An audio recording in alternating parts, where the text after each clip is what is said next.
Good evening and welcome to Viewpoint.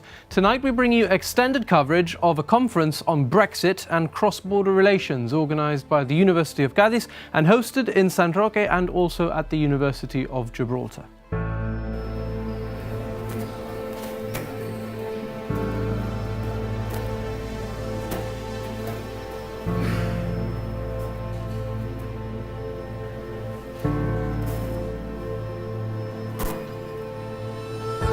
Well, it has been a very busy month indeed. As you know, the month started with the result on the 24th of June, but the week before had been a week where we'd seen David Cameron arrive in Gibraltar, then leave more quickly than we had expected because of the murder of Joe Cox. The run-up to those final days in the referendum were hectic in the United Kingdom and in Gibraltar.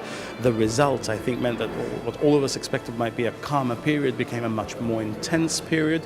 I was ready for it because, as people know, I said before that I could see that there was very little chance of Remain winning in the United Kingdom, although it was clear we were going to win in Gibraltar. But I wasn't ready for the hurricane that would be unleashed in the United Kingdom itself. I think those of us who are British should see the UK as a place of stability and of government always being able to give direction, even if it's not a direction that we might all agree with. And there suddenly appeared to be a power vacuum in the UK. I think that, more than everything else, was responsible for the fall of the pound. We quickly saw how the Conservative Party got itself back on its feet. What looked like it was going to be an 8-week process of a leadership election, in fact, turned out to be a few days of contest because Ms. Leadsom on the Monday morning, I think 3 weeks ago, dropped out. I was in London at the time. I had a chance of seeing Theresa May made leader of the Conservative Party. Then I saw her on the day that she was going to become Prime Minister, and it gave me the impression, which I shared with Overseas Territories leaders in the Turks and Caicos Island last week, that the old phraseology of a week is a long time in politics has to be forgotten, and the new phraseology has to be a tweet is a long time in politics, because things were really moving at a pace that even the 24-hour news cycle and the social media could not keep up with. Well, we are very happy. It is the first time we make the course between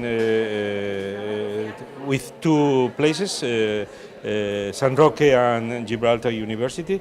It is the very first time for making these courses in Gibraltar, which is very important. We started in 2002, and each year, more or less, we have a course on about the Gibraltar and cross-border, cross-frontier cooperation, and it's very important for us this year. And we have had former Chief Minister Caruana and the current Chief Minister, and for us it's very important to have between the speakers the main actors of Gibraltar, from the campo too, besides academic and other interveners, as the cross-frontier group, el Grupo Transfronterizo. The Chief Minister was one of several keynote speakers over the 3 days. One of Fabian Picardo's main messages was that diplomacy should be about honesty, and Gibraltar is never going to change its mind about wanting to be British. It was a very clear response to the suggestion by Spain that she would seek to jointly govern Gibraltar following the Brexit vote.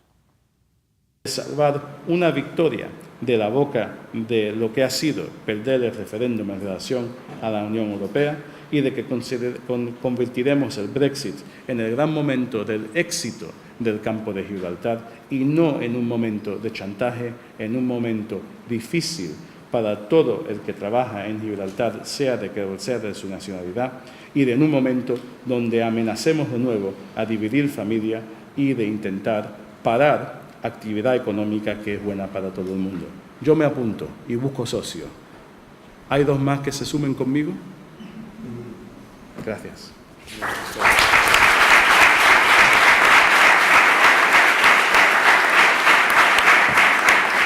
Here today, your message to audience of academics as well as politicians and journalists is that Brexit, as well as it being a challenge, it also presents us with opportunities. Yes, there are opportunities that we did not look for. They're not opportunities that we think outweigh the benefits of remaining in the European Union, but they are the opportunities that we now have to work. We have to look at the possibilities of staying within the single market. We have to look at the reverse Greenland. We have to look at all the options, not just the option that we're looking at with Scotland. Scotland itself is looking at all the possible options. We too have to look at all the possible options, and we have to look at the opportunities that each of those options presents. And there will be opportunities there. We have to make the best of those. And look, my view is that Gibraltar's entrepreneurs will make a success of the future, led by any government that the people of Gibraltar may care to elect, because what matters here is the Gibraltarian and the Gibraltarian's ability to succeed. Well, the main message was to take this opportunity to explain, after 4 years of, 5 years now, of really PP government obstructing trilateral dialogue, just to make the point that trilateral dialogue is the only democratically valid and politically efficient process available, because the alternatives are firstly not available, and secondly they're not even capable of being efficient even from Spain's point of view, which obviously we oppose, of recovering the sovereignty of Gibraltar. She's got to persuade the people of Gibraltar, and without persuading the people of Gibraltar, she has absolutely no chance. Of course, we don't say that she has a chance, she will persuade the people of Gibraltar, but without persuading the people of Gibraltar, there is no prospect even for her to achieve her objectives. And therefore, I have sought to make the case for the sterile, failed model of bilateral dialogue and the Spanish obsession with bilateralism, and extolling the fact that trilateral dialogue of some form or another is the only mechanism for cross-border relations that is viable for all three sides. And then, in an attempt to disarm the critics of trilateralism in Spain, I have, by reference to the original Chevening Agreement, which was a joint communique issued in December 2004, I have demonstrated that all the reasons why opponents in Spain of trilateral dialogue and why they say it's a sellout of Spain's position are completely wrong. They simply have not read the agreement that established the trilateral forum in the first place, all in the hope that in the next term of government, particularly if there is a new government or even a new foreign minister, even if there isn't a new government, that it will be possible for the Gibraltar government to succeed in re-establishing trilateral dialogue. Entonces, en términos de eficacia me pregunto, ¿qué eficacia tiene? O sea, yo hace mucho tiempo que no trato de ganarme a ninguna novia, pero si me tuviera que ganar a una novia no sería con un palo en la mano, desde luego, ¿no? Quizás empezaría con un ramo de flores y de ahí para adelante.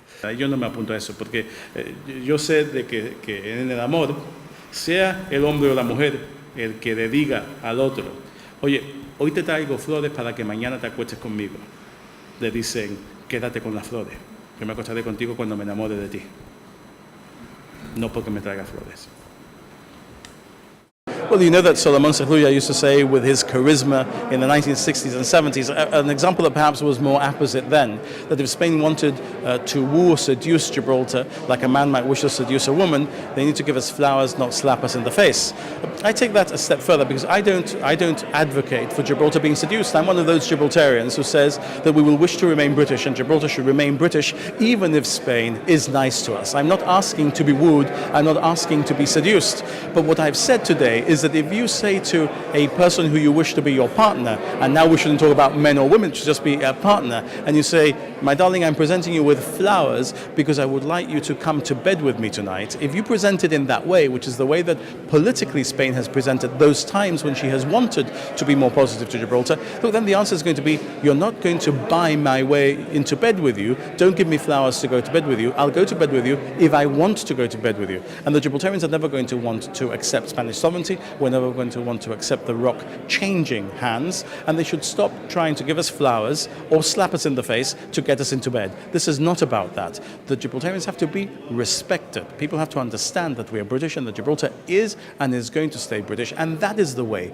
to start a relationship. That's why I've been saying since I became leader of the opposition that diplomacy is not about duplicity. We should not be saying to people, come and woo me and I might change my mind, come and be nice to me and I might change my mind. We will never change our minds, but let's be nice to each other anyway. Let's make the most of what we can economically of this region, and let's admit the fact that there are people on both sides of the frontier who fall in love with each other, who have children, who create families, who are the strong bonds across that frontier, and none of them, when they decide to fall in love, are looking at the color of each other's passport.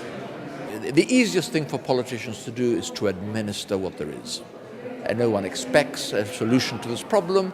Nobody blames the current politicians for the fact that this problem exists, and therefore not for the consequences. So the easy politics is always just to act as a custodian of the established position and not try to change it.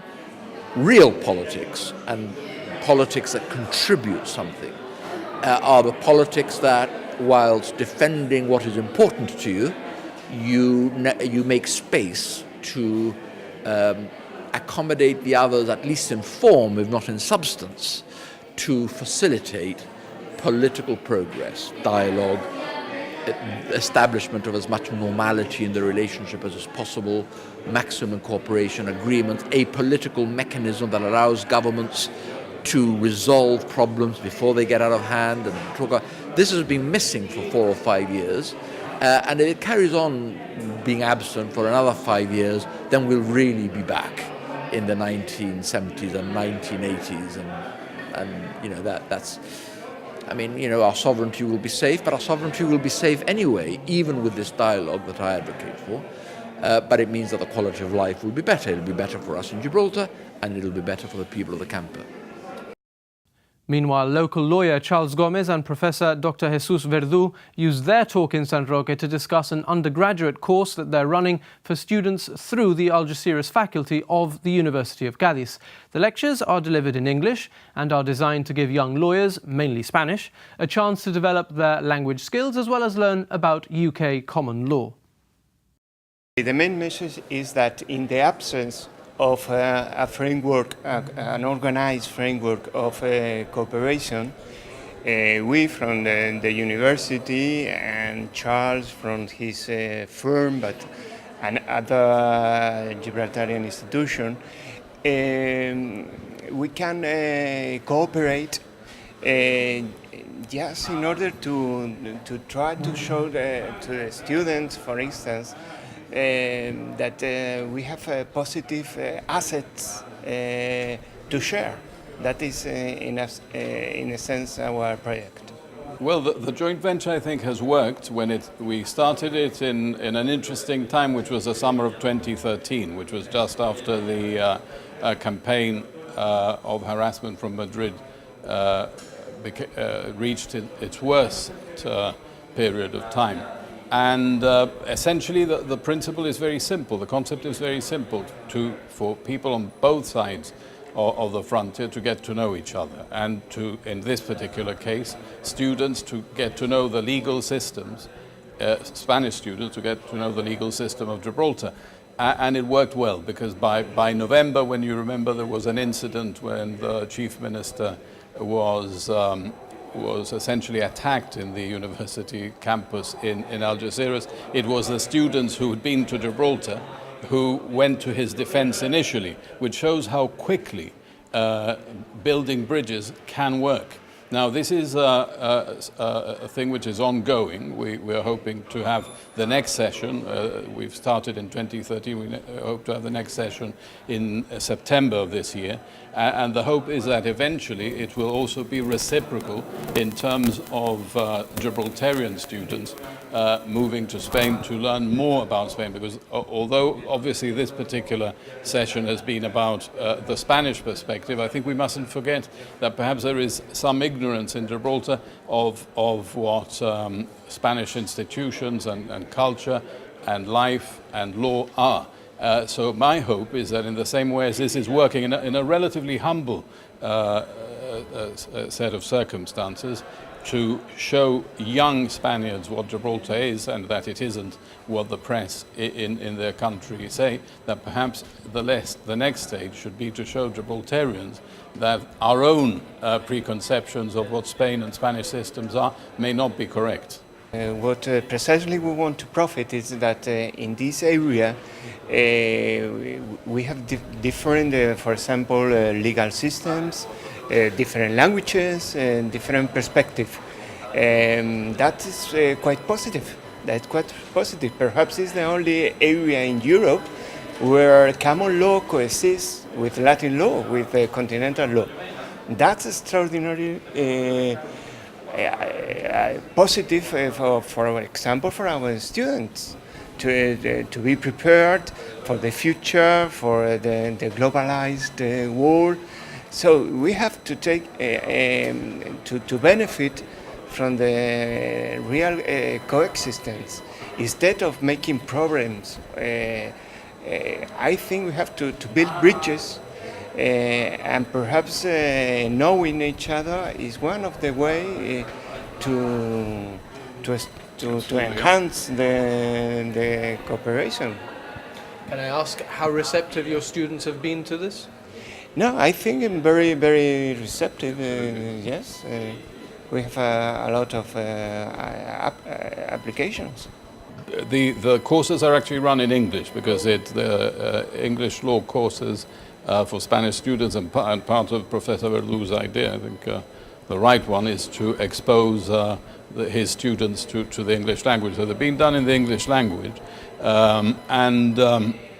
You asked about the receptivity of the students. It's been excellent. I think one of the things that certainly impressed me is that these students pay their own tuition fees and do not have the level of state assistance that Gibraltarian students have. And this is reflected in the sheer interest and enthusiasm and critical analysis also of Spanish students. So again, something which we could learn from. For his part, former Deputy Chief Minister Dr. Keith Asopardi told the conference Spain should realise that sovereignty belongs to the people of Gibraltar, not to states. Mr. Asopardi, now the chairman of the Bar Council, said it was too soon for a deep analysis of the impacts of Brexit on Gibraltar and the region, but that trilateral talks were the only forum in which to negotiate meaningful solutions. Gibraltar is a nation, and what I was trying to explain today is there are more nations than states in the world.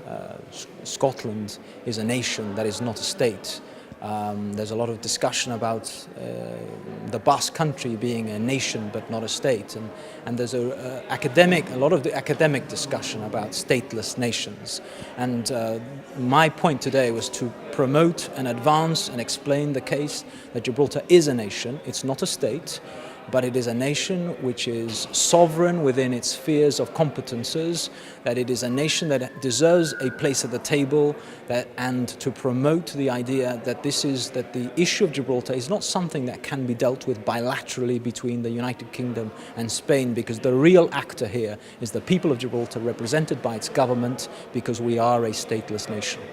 You've said there, I suppose, that Gibraltar doesn't qualify as a state. What is a state? Is it important that we might not be a state?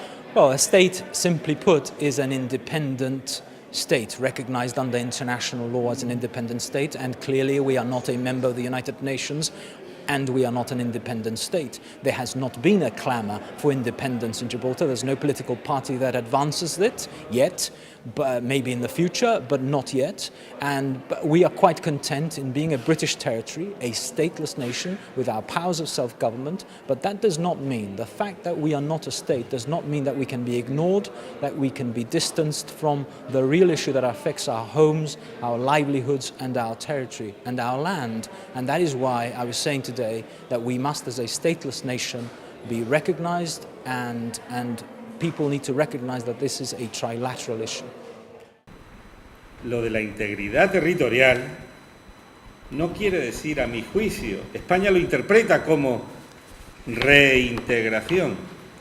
Yo creo que eso no está tan claro en las resoluciones de Naciones Unidas. Nosotros argumentamos que ejercer hoy el derecho a la autodeterminación no quebranta la integridad territorial de ningún sitio, porque no somos parte, no estamos integrados hoy en él. Por lo tanto, el ejercicio hoy del derecho a la autodeterminación no quebranta la integridad territorial de España. Pero eso es un debate que cuando tú quieras tú me organizas y hacemos un moot, como dicen los ingleses, sobre ese tema. Well, I think the Brexit has been a surprise for all of us, but the question is that now for negotiating the future status of Gibraltar, it's a very complicated issue to do it in this negotiating Brexit framework, because it can be considered as a separate issue, and we have had our Minister of Foreign Affairs who said precisely that he's going to ask to make a different negotiation for the Gibraltar issue, which is, it complicates the question, and I think that legally, it's been my message, legally everything is going on, and it will be like that at least for 2 years or more, but from the political point of view there is some shadows now for the economic and political activities. That's true. And the negotiation of a new situation, that is the question, obligatory Gibraltar must have a new status, a new regime in European law. That's the very hard question, and it must be discussed, a new situation for Gibraltar. And now Spain has the opportunity to ask the other partners to admit this separate situation for the negotiating issue of Gibraltar. And afterwards we have a treaty, and the treaty needs unanimity, and that's a very bad point. Well, Chief Minister said today that if we have no good faith, well, it can be very complicated for all of us. And the problem is the consequences of this negotiating situation for the Campo de Gibraltar and for the province of Cádiz, because we are talking about people, we are many 100,000 of people affected by this negotiating issue. So it's not only the big historical controversial Gibraltar issue, but it's a day-by-day question for many people. So that's my message. I think that the co-sovereignty is not a good proposal. It hasn't been in the past, and I think it's not going to be good in the future. I have a personal position about the co-sovereignty. I think that as a city of the crown, of the Spanish and British crown, we must explore new possibilities, imaginative ones, new possibilities to make not a problem, but a solution with the Gibraltar controversial issue. What I said was my nationality is Gibraltarian, my state is the United Kingdom, the independent state of which we are part. We are British, is the United Kingdom, but we are Gibraltarians by nationality in the same way as Scots are Scots, Welsh people are Welsh, they are still British. We are Gibraltarians and we are British. Who does sovereignty belong to? In my view, the sovereignty belongs to the people of Gibraltar because for all the reasons I've explained, the whole concept of sovereignty has now evolved. It's not the divine right of kings, it's not rulers, it's about people, is the locus and the source of sovereignty. That's where sovereignty resides. That is where the democratic legitimacy is. And equally, because we are a nation, we have the sovereignty, it's the right to our land, and that is why also we should not be ignored. And that is why you've been critical of the stance taken on sovereignty by both Spain and also the United Nations. Yes, indeed, because their insistence that things need to be done bilaterally totally ignores the modern definition of sovereignty, the modern concept of what a nation is, and at its most basic level, it ignores the people of Gibraltar within which sovereignty resides. And that is why there is no way that there will be any advance or progress on the Gibraltar issue if there is an insistence on bilateralism. Yo no te voy a contestar lo de la cosoberanía ni lo de Andorra, pero sí te voy a decir que todo es posible, todo es factible, para usar tu palabra, no factible me dijiste, todo es factible siempre y cuando lo elijan libre y democráticamente el pueblo de Gibraltar. You were asked about your Andorra comments. You didn't want to comment on what you've previously said, only to say that it's not for chief ministers, if I hopefully can paraphrase what you said correctly, it's not for chief ministers to tell people what to do, but for chief ministers to reflect the will of the people. No, I said no, I didn't say quite that. What I said was that it's not the job of the chief minister to tell people what they must think. It's the job of the chief minister to ensure that the people of Gibraltar never have anything imposed on them which is contrary to what they think. In other words, the first job of any chief minister of Gibraltar is to protect Gibraltarians from impositions about our political future against our wishes, that our wishes should be respected.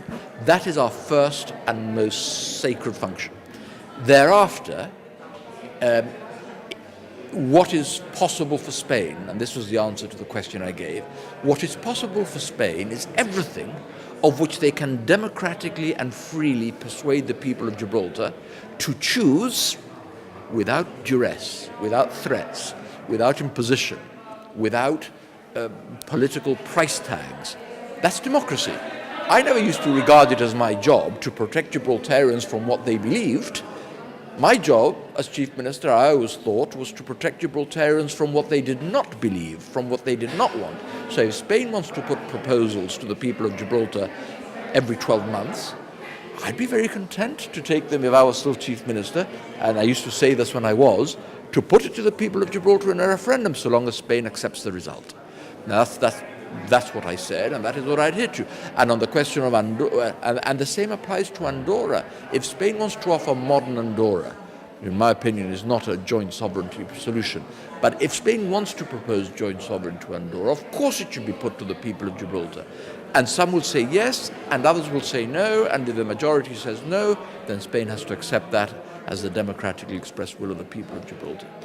And we have to have the confidence to do what Spain does not have the confidence to do with her case.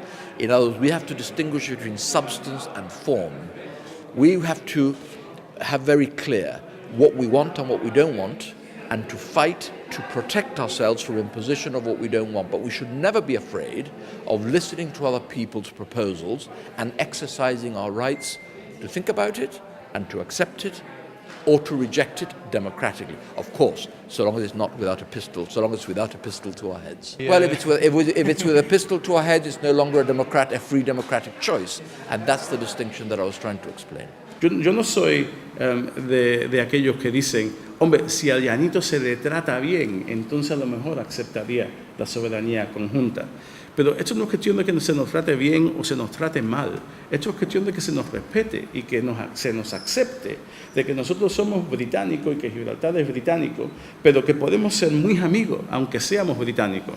What do you think the Spanish audience here today has made of that message, which is a very clear, we will never be Spanish? Well, look, I think it's important when you come to a university, when you are conducting politics on the international stage, when you are trying to persuade people of your point of view, that you do so honestly. And I think people value honesty. People might want to hear something else, but when a politician tells them the truth, I think people appreciate that. There's a disconnection between much of the political class in Europe and citizens, because politicians are simply spinning and not telling the truth. Look, I believe in a different sort of politics. I tell people the truth, whether they like it or they don't, but I think people deserve the truth. That's why I'm elected in Gibraltar. That's why I tell the truth to people in Gibraltar, and that's why the people of Gibraltar expect me to tell the truth when I come to address audiences in Spain.